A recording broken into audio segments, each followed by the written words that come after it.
Hello दोस्तों, स्वागत है आप सभी का एक और नए वीडियो में। जैसा कि हमने वादा किया था 20 नवंबर से हम आपके लिए fitter trade theory basic to advance level का कोर्स लाने वाले हैं, जिसमें थ्योरी के लास्ट में हमने महत्वपूर्ण एमसीक्यू भी शामिल किए हैं। इसलिए आप वीडियो को पूरा जरूर देखिए और चैनल में नए हो तो प्लीज चैनल को सब्सक्राइब करके बेल आइकन को प्रेस कर दीजिए, जिससे कि नेक्स्ट वीडियो की नोटिफिकेशन आपको मिलती रहे। आज का टॉपिक है हमारा introduction of fitter and safety precaution, जो कि फिटर ट्रेड का परिचय तथा सुरक्षा सावधानियां है। तो देखते हैं हम।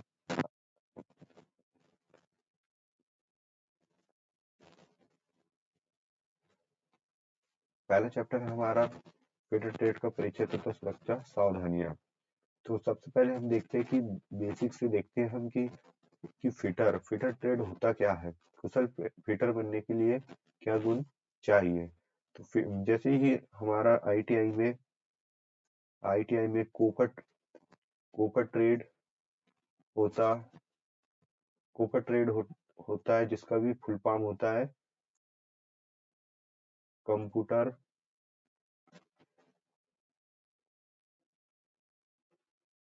Computer computer operator and programming assistant, जो कि कोकर ट्रेड का फुल फॉर्म होता है। वैसे ही हमारे फिटर ट्रेड का फुल फॉर्म होता है, जो कि एफ से होता है हमारा फिटनेस। फिटनेस यहाँ दर्शाता है कि आप शारीरिक रूप से स्वस्थ होना चाहिए, शारीरिक रूप से स्वस्थ होना चाहिए। और दूसरा मतलब एफ का मतलब फिटनेस और आई का मतलब होता है इंटेलिजेंट। इंटेलिजेंट का मतलब यह है कि आप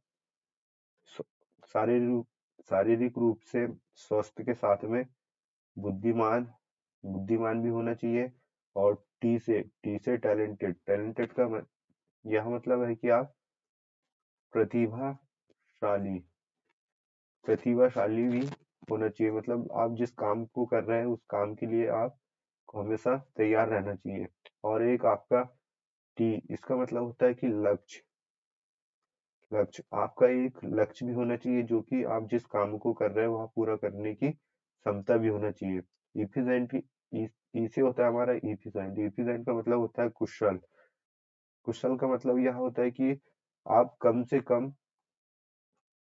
कम समय में आप किसी भी कार्य करने की क्षमता होनी चाहिए आप में। क्वालिटी का मतलब होता है नियमितता का इसका मतलब होता है कि जैसे कि आप आईटीआई क्लास ज्वाइन करते हो तो आपको आईटीआई में हमेशा रेगुलर ही जाना पड़ता है। और जो भी वहाँ पे कार्य मतलब देते हैं वो आपको वहाँ नियमित रूप से करना होता है। ये था हमारा फिटर ट्रेड का एक छोटा सा परिचय, जैसे कि आपने इसका फुल फॉर्म देख लिए होंगे। तो चलिए आगे बढ़ते हैं। अब आगे अगला हमारा है, हम मेन टॉपिक पे आते हैं अब। सुरक्षा सुरक्षा सेफ्टी। सेफ्टी क्या होता है? सुरक्षित रहना ही सुरक्षा है, या एक ऐसा माध्यम है जो हमें चोट या दुर्घटना से बचाती है। इसका मतलब यह होगा कि आप जब भी कोई काम करते हो, काम करने में जो भी आपको दुर्घटना दुर्घटना होने से पहले आपको वंचित कर दिया जाता है, तो आप कम से कम दुर्घटना से बच सकते हो। वहाँ ये क्या है? सुरक्षा है। जैसे सुरक्षा के कुछ प्रकार होते हैं, सेल्फ सेफ्टी या पर्सनल सेफ्टी। या क्या होता है हम देखते हैं अभी। दूसरा दूसरा प्रकार है जनरल सेफ्टी या वर्कशॉप सेफ्टी। तीसरा है मशीन सेफ्टी या टूल सेफ्टी। तो सबसे पहले हम देखते हैं सेल्फ सेफ्टी या पर्सनल सेफ्टी। तो यहाँ क्या होता है, चलो देखते हैं। पहला सेल्फ सेफ्टी या पर्सनल सेफ्टी, या यह एक प्रकार का सेफ्टी है जो कि यह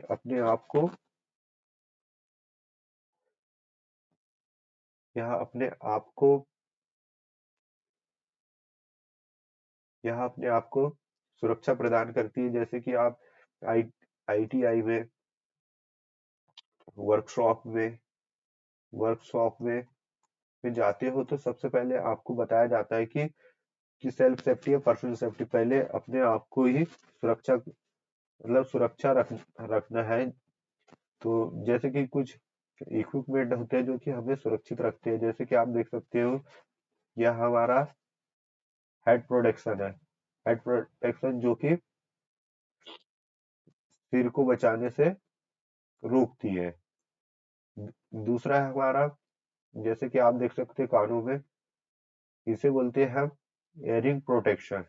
यहाँ जो भी अधिक शोर, जैसे अधिक शोर वाली जगह में आपको यहाँ उपयोग करना होता है। तीसरा देख सकते हैं हमारा आई प्रोटेक्शन, जो कि आप देख सकते हैं सनग्लासेस, जो कि आंखों के लिए होता है। चौथा देख सकते हैं आप एप्रॉन, जो कि बॉडी पे लगा हुआ है। और आप यहाँ देख सकते हो जैसे कि फुट प्रोटेक्शन, जो कि पैरों की सुरक्षा के लिए है। और सेफ्टी हार्नेस है, जो कि आपको कहीं ऊंचाई में चढ़ने से या गिरने से बचाती है। ये सब सेल्फ सेल्फ सेफ्टी या पर्सनल सेफ्टी के अंतर्गत आते हैं यार इक्विपमेंट। दूसरा सेफ्टी के प्रकार देख लेते हैं हम। दूसरा सेफ्टी का प्रकार है हमारे पास जनरल सेफ्टी या वर्कशॉप सेफ्टी। वर्कशॉप सेफ्टी जैसे कि वर्कशॉप वर्कशॉप में हमेशा हमेशा उचित सफाई रखना चाहिए।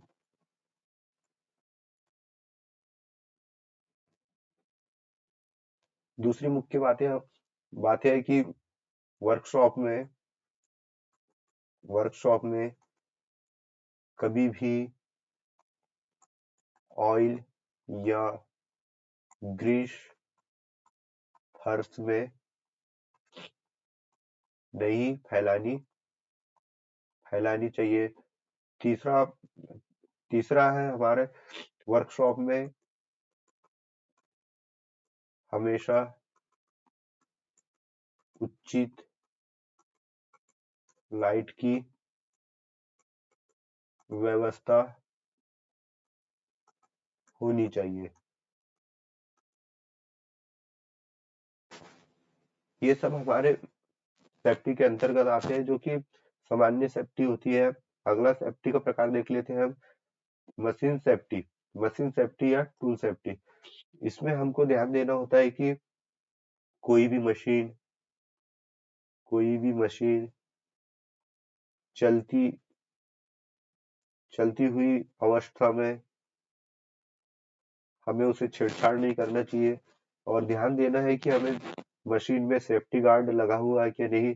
जैसे कि आप देख सकते हैं यहाँ पे सेफ्टी गार्ड का उपयोग नहीं किया है और यहाँ पे दुर्घटना का कारण बना हुआ है। दुर्घटना के कारण क्या क्या होती है, जब हम हमारे कुछ लापरवाही के कारण दुर्घटना के शिकार हो जाते हैं। जैसे कि पहला पॉइंट है श्रमिक की लापरवाही। जैसे कि अगर आप कोई भी काम करते हो, कोई भी आप कोई भी काम करते हो, तो लापरवाही से नहीं करना चाहिए, जिससे कि दुर्घटना का शिकार हो सकते हो। और दूसरा पॉइंट है अज्ञानता। अगर आप अगर आप कोई भी काम करते हो तो उस चीज के बारे में आपको पूर्णतः नॉलेज होना चाहिए, जिससे कि आप दुर्घटना होने से बच सकते हो। तीसरा पॉइंट है कार्य में अधिक आत्मविश्वास दिखाना। इसका मतलब यह है कि आप जो भी काम करते हो तो उस काम को करने में उस काम को करने में अधिक जल्दबाजी या आत्मविश्वास नहीं दिखाना चाहिए, जिससे कि आप दुर्घटना का शिकार हो सकते हो।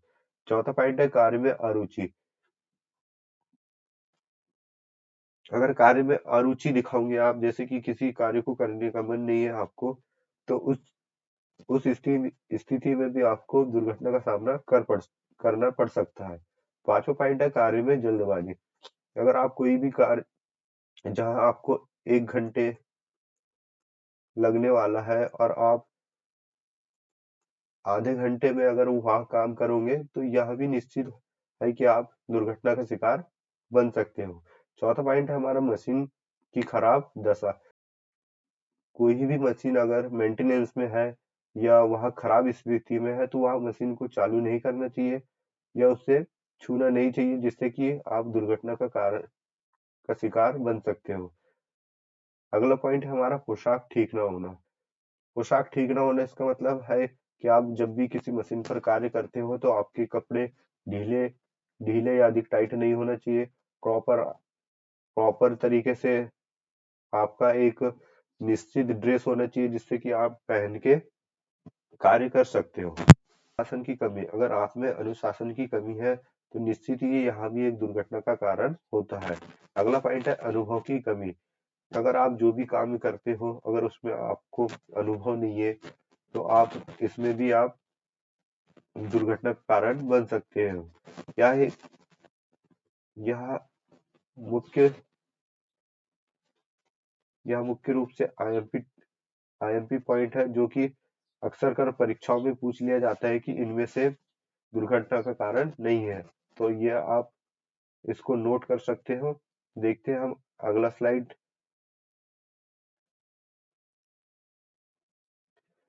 अब हम देखते हैं कि सुरक्षा सेफ्टी चिन्ह होते क्या है। इसका मतलब यह हुआ कि अगर आप कोई भी जैसा कि कार्य के दौरान हो सकने वाली संभावित गलतियों के कारण होने वाली दुर्घटनाओं की चेतावनी मिलती है। जैसे कि आप कोई भी काम करते हैं तो वहां पे आपको एक चेतावनी के रूप में वहां पे चिन्ह दिए जाते हैं जिसके स्लाइड में देखते हैं हम निर्देश चिन्ह। तो इसका मतलब क्या होता है कि जैसे भी अगर आप कोई काम करते हो तो इस तरह के साइन मिलते हैं तो इसका मतलब हुआ कि नो स्मोकिंग। आपको उस जगह में स्मोकिंग नहीं करना है। आपको निर्देशात्मक चिन्ह की पहचान कैसे करना है कि अगर आकार गोल व रेड कलर में रेड कलर है तो वह निषेध चिन्ह होता है जो कि आप देख सकते हो रेड बॉर्डर में ब्लैक चित्र ब्लैक चित्र जैसे कि आप इसके अंदर देख सकते हो। तो ये है हमारा पहला प्रोहिबिशन साइन। अगला साइन देखते हैं हमारा नेक्स्ट स्लाइड में। दूसरा है संकेत चिन्ह मैंडेटरी साइन। इसकी पहचान कैसे करेंगे हम। इसकी पहचान हम करेंगे गोल आकार में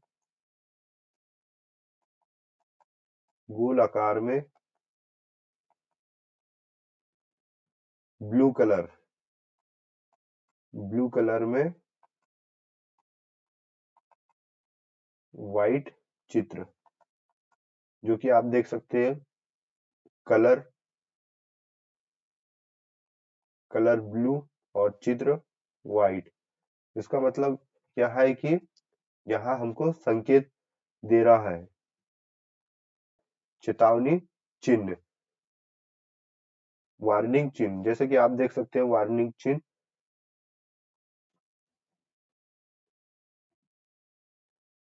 इसका कलर येलो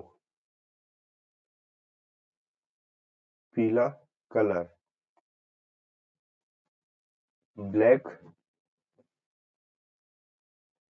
ब्लैक चित्र जो कि चेतावनी वार्निंग चिन्ह होते हैं। अगला चिन्ह देखते हैं हमारा सूचना चिन्ह इंफॉर्मेशन ग्रीन जैसे कि आप देख सकते हो कलर ग्रीन कलर में व्हाइट चित्र जैसे कि आप देख सकते हो होता क्या है। सबसे पहले हम देखते हैं कि 5S होता क्या है। यह एक हाउसकीपिंग वस्तु की सूची नियंत्रक सुधार करने का आधार है।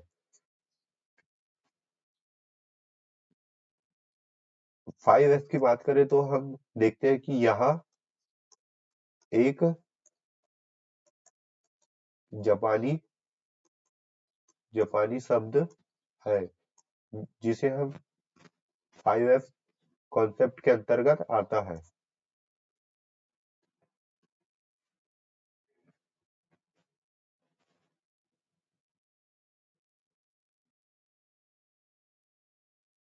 तो देखते हैं 5S कॉन्सेप्ट के अंतर्गत क्या क्या आता है। तो हम देखते हैं अगले स्लाइड में।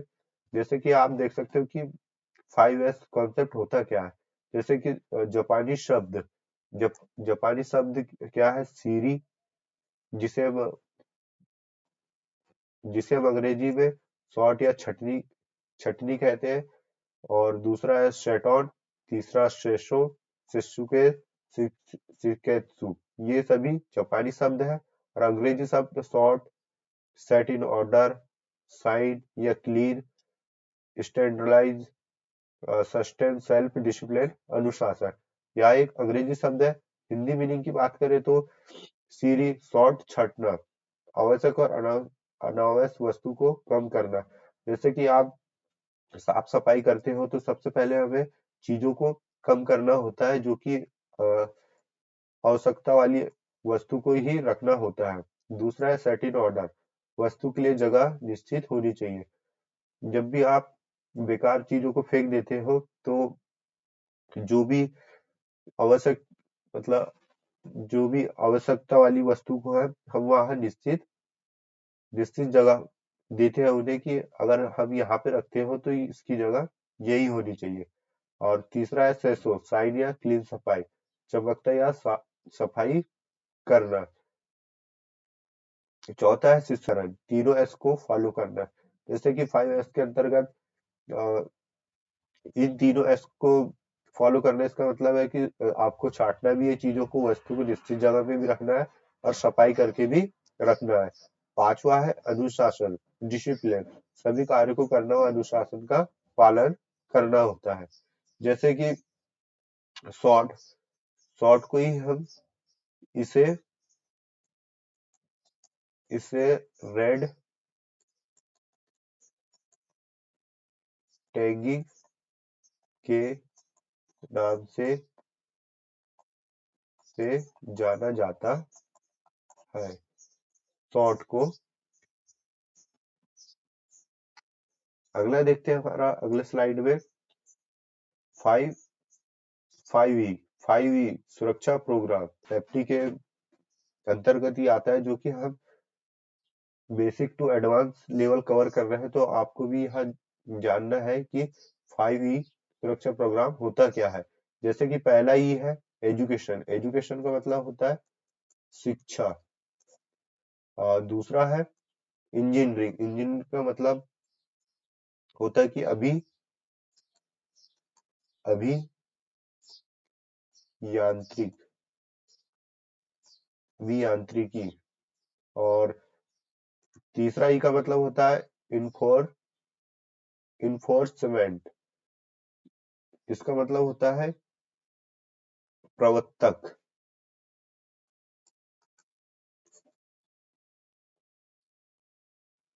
प्रवर्तक इनकॉर्मेंट का मतलब होता है प्रोत्साहन।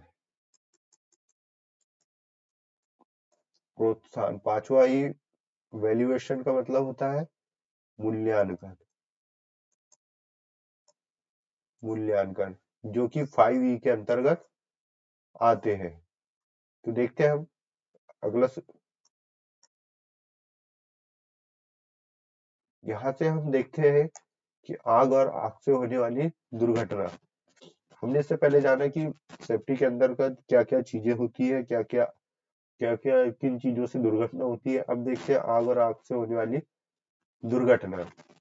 जैसे कि इसका इंट्रोडक्शन है, परिचय। आग लगना एक प्रकार की विधि है जिसमें गर्मी और चिंगारी उत्पन्न होती है। आग फैलाने के लिए मुख्यतः तीन तत्व आवश्यक है। जैसे कि इसका इंट्रोडक्शन है कि आग लगाना एक प्रकार की विधि है जिसमें गर्मी और चिंगारी उत्पन्न होती है, जिससे कि आग लगती है।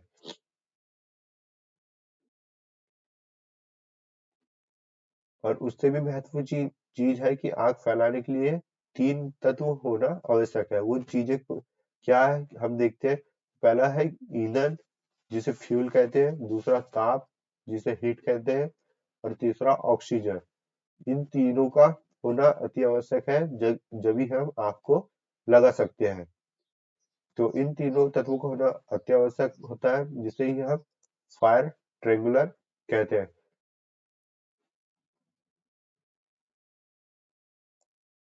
तो आज के लिए बस इतना ही। आज थोड़ा तबीयत खराब होने के कारण हम कंटिन्यू नहीं कर पा रहे हैं, और मुझे ऐसा लगता है कि मैं अच्छे से समझा नहीं पा रहा हूँ, इसलिए हम देखते हैं नेक्स्ट नेक्स्ट वीडियो में, देखते हैं हम अच्छे से और कवर करेंगे, और कर, और कवर करेंगे। अगर आपको कुछ कमी लग रही होगी तो आप प्लीज कमेंट करके बता सकते हो। जब तक कि मिलते हैं हम एक और नए वीडियो में, अ, इसी को हम कंटिन्यू करेंगे। जब तक के लिए जय हिंद, वंदे मातरम।